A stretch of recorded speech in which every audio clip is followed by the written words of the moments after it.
I had mentioned that a lot of South African aerospace was based by enthusiasts more so than professional astronomers.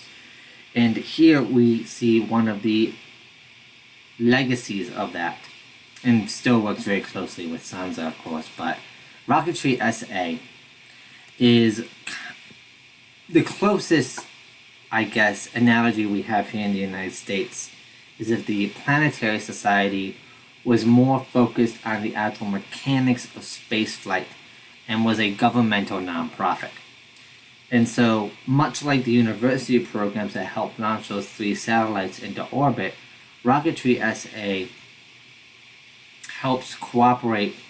and foster development between commercial, private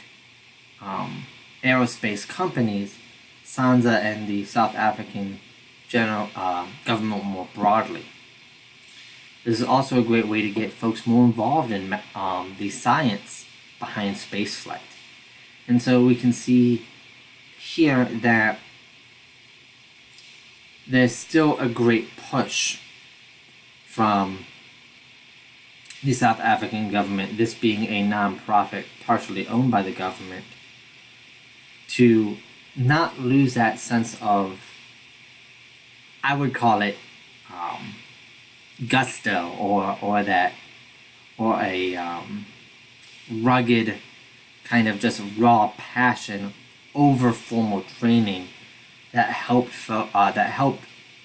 Africa become kind of a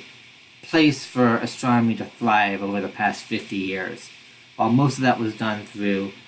its ideal location in terms of being used for radio telescopes and things of that nature,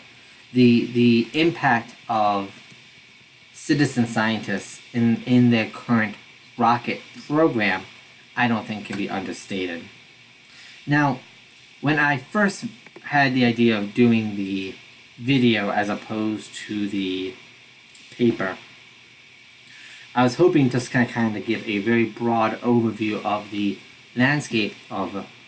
space exploration in South Africa at the moment. And through that, I hope to link each of these subtopics I've had a chance to speak about today into its own separate topic. And that way we can have a more formal discussion about the law that created SANSA and got it off the ground 8 years ago.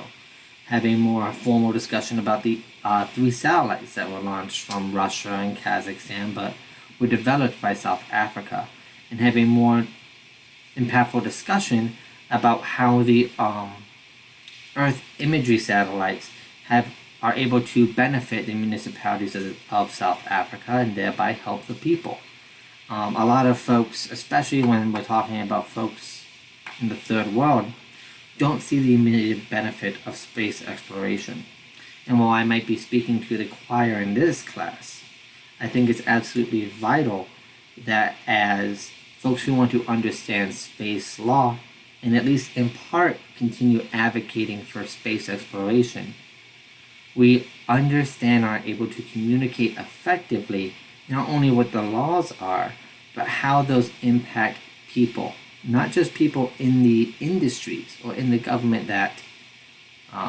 sponsors space travel and space exploration, but impacts people in their day-to-day lives. Thank you.